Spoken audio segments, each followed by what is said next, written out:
Hello ছোট বন্ধুরা, আজকে আমরা মজা করে ইংলিশ ভোকাবুলারি শিখব।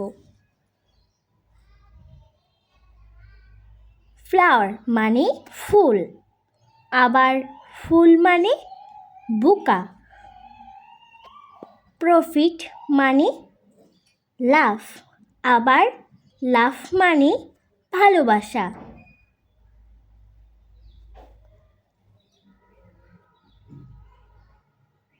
ইক মানে ডিম, আবার ডিম মানে অস্পষ্ট।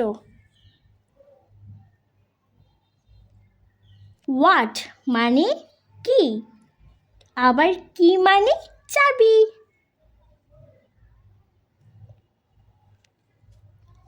কালার মানে রং, আবার রং মানে ভুল। ফিশ মানে মাছ, আবার মাছ মানে প্রচুর।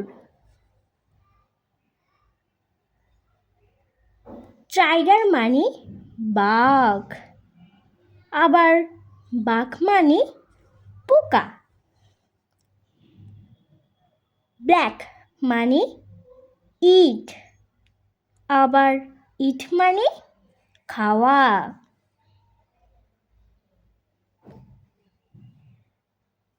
সিস্টার মানে বোন, আবার বোন মানে হাড়। চেস্ট মানে বুক, আবার বুক মানে বই।